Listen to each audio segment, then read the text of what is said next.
Onye na-anọchite anya mpaghara njikọ ọkatu n'ụlọ omeiwu Anambra Steeti bụ Dr. Pete Ibida bụ onye ndị otu ndọrọndọrọ All Progressive Grand Alliance họpụtagoro ịbụ onye ndu ndị omeiwu ndị ka n'ọnụọgụ site n'otu otu ndọrọndọrọ bụ ihe nke a na-akpọ majority leader n'afa bekee. Ndị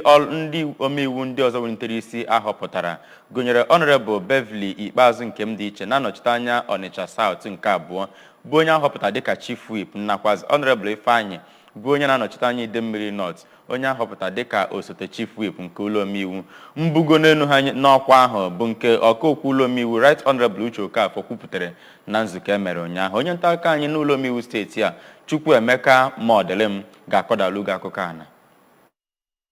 N'okwu ya, onye ji ọkwa ndị otu pati ọnụ ọgụgụ ha ka na ya bụ ụlọ nzukọ omeiwu bụ Maazị Pete Ibida kọwara na mbugo n'ọkwa ebugoro ya bụ iji hụ na ọrụ onye ji ọkwa ndị ka n'ọnụọgụ na ya bụ ụlọ nzukọ omeiwu na-aga n'ihu bụ nke na-eribu mperi nke ọnwụ onye jibu ya bụ ọkwa bụ Maazị Nnamdi Okafọ nke lagoro mmụọ kpatara. O kwere nkwa na ya na ndị otu ya ebugoro na ọkwa ọhụụ ga-arụ ọrụ dịka a tụrụ anya n'aka ha. Ya bụ ụlọ nzukọ omeiwu nọkwazịrị na nzukọ ha mere were kelee ndị ọrụ nchekwa aka na-achị steeti anyị bụ ọkammụta Chukwuma Soludo maka ịhụ na enweziri ezi nchekwa na steeti a. Onye kpọlitere ya bụ okwu bụ Maazị Onyebuchi Ọfọ, onye ndu ndị pekarịchara n'ọnụọgụ na ya bụ ụlọ nzukọ omeiwu. Ọ gwara ya bụ nzukọ na otu onye omekome na ndị otu ya ji egbe egbusisi ndị mmadụ na steeti a abụrụla onye ndị uwe ojii gburu n'abalị ole gara aga, nke meziri na enweziri ezi nchekwa na steeti a taa, ma kelee aka na-achị steeti a bụ ọkammụta Soludo ya na ndị ọrụ nchekwa maka mbọ ha na-agba iji hụ na enwere ezi nchekwa na steeti a.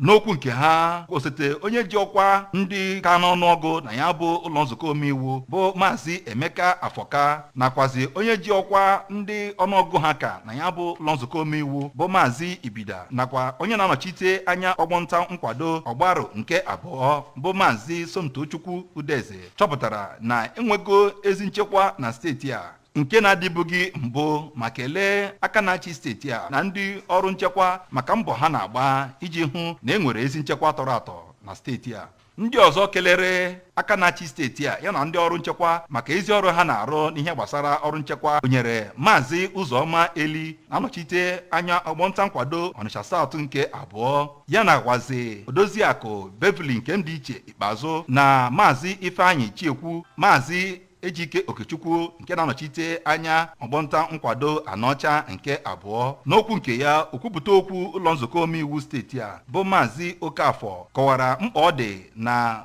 ndị Anambra ga-atụnye oke nke ha n'ihe gbasara ezi ọrụ gọọmenti na-arụ na steeti a ya nakwazi n'ihe gbasara ọrụ nchekwa site n'ịna-atụ ụtụ isi ha mgbe o kwesịrị ka gọọmenti steeti a were nwee ike rụọ ihe niile a tụrụ anya n'aka ha. Site n'ụlọ nzukọ omeiwu steeti a, abụ m Chukwuemeka Modelem.